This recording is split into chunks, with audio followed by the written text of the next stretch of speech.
교회의 달력을 교회력이라고 하는데 오늘이 바로 교회력의 첫 번째입니다. 즉 지난주까지가 한 해가 끝났고 올해 새 해가 시작됩니다.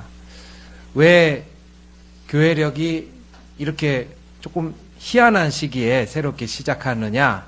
교회력의 중심은 예수님께서 다시 오시는 것이 중심이기 때문입니다. 예수님이 오신다라는 사실을 여러분에게 상기시켜주기 위하여 존재하는 겁니다. 그리고 그 오심의 정점이 성탄절이죠. 예수님이 다시 오신다라는 것이 성경 속에서는 두 가지입니다. 하나는 세상의 종말이요, 하나는 우리의 되살아남입니다. 근데 종말이나 말세나 이런 얘기하면 요즘에 이상한 사람 취급받습니다. 왜 그런 거 하고 살펴보니까 옛날에 그 다미성교회가 미친 영향이 너무 컸어요. 1992년도 10월 28일 날 다미성교회가 모여서 예수님이 다시 오실 것이라고 선포하고 그 사람들이 건물에 모여서 예배드리고 옥상에 모여 있던 것이 TV로 생중계됐었습니다. 그때부터 사람들이 예수 믿는 사람들이 종말이 언제다라고 얘기하는 게 조금 이상한 생각, 우스운 생각이 돼버렸습니다만은 그러나 사실 그 의미가 사라져가는 건 정말 안타까운 일입니다. 여러분, 오늘 우리는 종말을 바라보며 달려가는 사람이라고 성경이 표현합니다. 오늘 예수님이 오신다. 정확히 말하면 신앙의 선배들은 내가 죽기 전에 예수님이 오신다라는 것을 굳게 믿고 살다가 갔습니다. 그 사람들의 삶의 자세는 신랑이 이제 올 건데 신부가 신랑을 만나고자 하는 그 간절한 마음 가운데 있었습니다. 물론 모두가 그랬던 건 아닙니다. 어떤 사람들은 세상에 살기가 너무 힘들다 보니까 이 세상으로 멀어져 갔습니다. 또 어떤 사람은 세상이 너무 힘들다 보니까 세상과 멀어져서 저기 광야, 사막으로 가서 기도하며 살았습니다. 그러나 어쨌든 이 모든 사람의 특징은 종말이 있다라는 사실을 다 믿었고 그게 내 평생 가운데 이루어진다라는 사실입니다. 여러분에게 종말은 어떤 의미입니까? 오늘이 11월 27일이 단지 26일의 다음 날이요 28일의 전날이라고 한다면 그저 일주일의 하루뿐일 것입니다. 그러나 종말이라는 의미를 여기에 덧붙이면 지금 예수님이 문 밖에 서 계십니다 라는 긴박함이 우리 가운데 옵니다. 이것은 믿는 우리가 정말로 소원하는 일입니다. 근데 어떤 사람이 소원할까요? 여러분이 예수님이 오시기를 정말 고대하는 마음 어떨 때 있을까요? 첫째로는 우리 예수님께서 우리의 눈물을 닦아주리라. 모든 상처를 회복시키시고 우리의 눈물을 닦아주리라는 소망을 가진 사람들은 예수님이 오시기를 정말 기대할 것입니다. 그 사람들에게 자신의 삶은 너무나 힘들었고 고되었습니다. 이제 그 짐을 내려놓고 예수님께서 오셨을 때 다 회복시켜주는 걸 경험하기를 원합니다. 또 두 번째로는 세상이 너무나 힘들어서 차라리 예수님이 오시는 세상이 종말이 빨리 왔으면 좋겠다라는 회의적인 시각도 있을 것입니다. 요즘에 거리에 나가보면 사는 게 얼마나 힘든지 확 세상이 뒤집어져 버렸으면 좋겠다는 말을 많이 듣습니다. 그 사람들에게 세상은 너무나 굳어진 질서가 있고 다시는 바뀔 것 같지 않고 그 와중에 자기는 소외돼 버린 그런 세상이겠죠. 그 사람에게 예수님은 기다려지는 분입니다. 그러나 반대로 절대 예수님이 오지 말았으면 하는 분들도 있습니다. 어떤 사람들일까요? 오늘이 너무 평안한 사람들은 오늘이 너무 좋기 때문에 종말이라는 부분이 공포로는 다가오지만 별로 즐겁지 않습니다.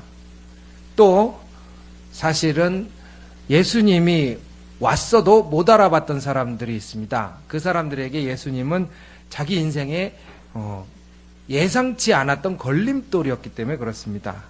이렇게 예수님이 오신다라는 사실을 두고 어떤 사람은 기다리고 어떤 사람은 안 왔으면 좋겠고 하면 옥신각신합니다. 톨스토이의 대신문관 면접이라는 소설에 보면 예수님이 직접 오십니다. 직접 오셨는데 사람들이 너무너무 좋아해요. 예수님 오시니까. 또 예수님이 힘든 사람들에게 눈물을 닦아주시고 위로해 주셨어요. 광장에서. 근데 그 예수님이 체포됩니다. 누구한테 체포되냐면 그 마을의 성당의 대주교에게 체포당합니다. 대주교에게 체포당해서 예수님을 지하 감옥에 가두고 대신문관이 그에게 가서 이렇게 이야기합니다. 예수님, 실은 난 당신이 진짜 예수님이라는 걸 알고 있어요. 충격적인 얘기죠. 주교가 진짜 예수님인 걸 아는데 체포했어요. 근데 간곡한 마음으로 이제 그 예수님에게 이야기하기 시작합니다. 예수님은 우리가 정말 필요한 것을 가지고 오시지 않았습니다. 예수님, 지금 사람들이 얼마나 먹고 살기 힘든 줄 아십니까? 예수님, 우리는 돌로 떡을 만들 수 있는 예수님이 필요합니다. 지금 사람들이 너무나 먹고 살기 힘들고 일자리가 없어서 죽어가고 사람들이 자기 삶으로 인해 고난받고 있는데 우리는 떡 대신 하나님의 말씀으로 산다라는 예수님이 아니라 지금 떡을 가지고 와서 우리들에게 나눠주는 그런 예수님이 필요합니다. 그런데 예수님이 가서 지금 사람들은 말씀으로 고치시고 위로하시니 이거는 사실은 우리가 바라는 예수님이 아닙니다.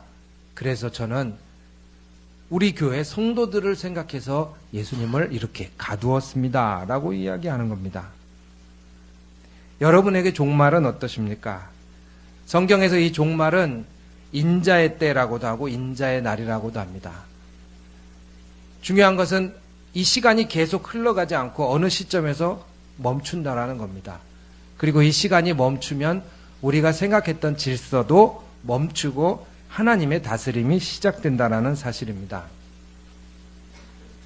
근데 이 성경의 종말이란 말에 전혀 반대되는 말이 오늘 말씀에 등장합니다. 그게 뭐냐면 바로 노아의 날입니다. 노아의 때.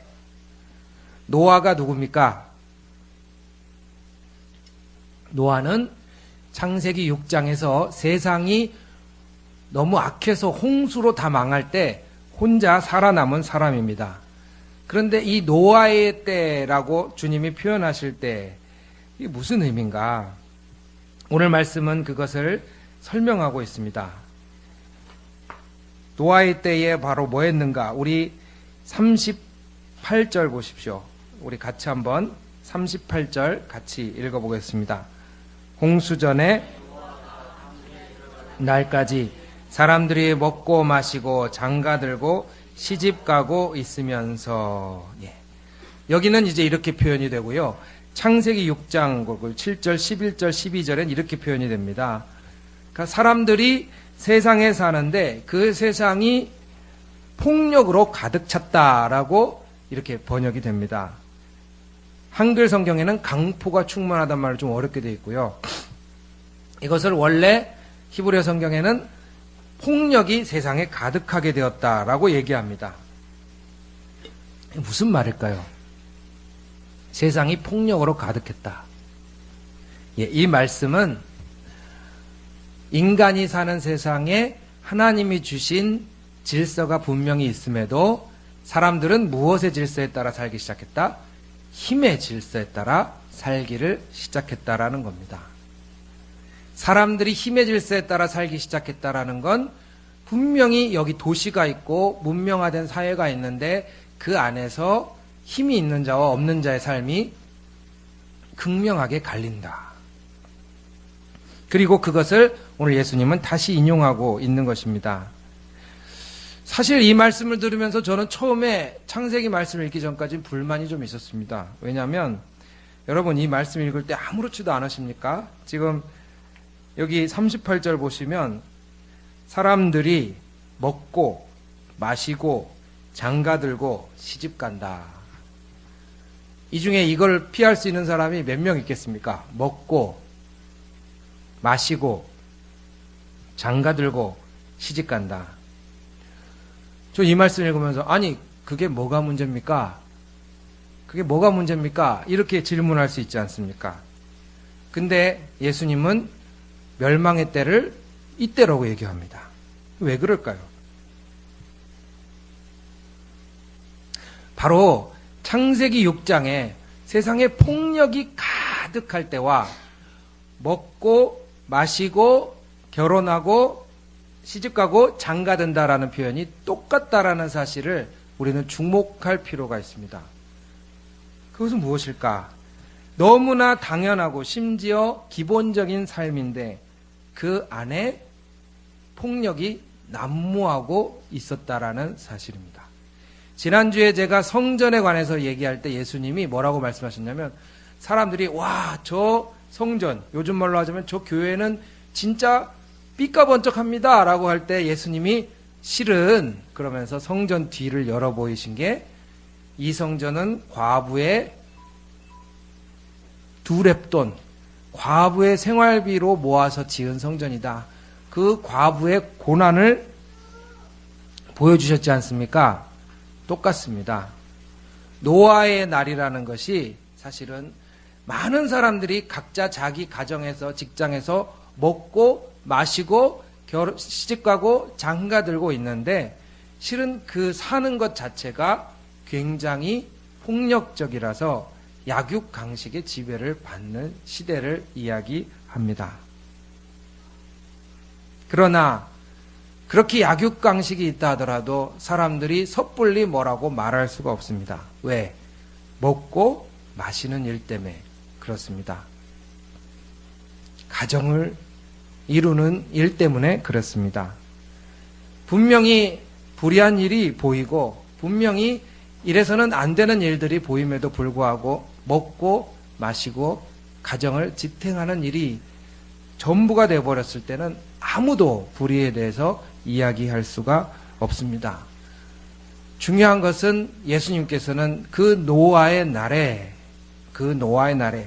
많은 사람들이 그렇게 자기의 일상 속에 묻혀졌다라는 것을 말해주고 있는 것입니다. 믿는 자들은 그럼 뭘까요?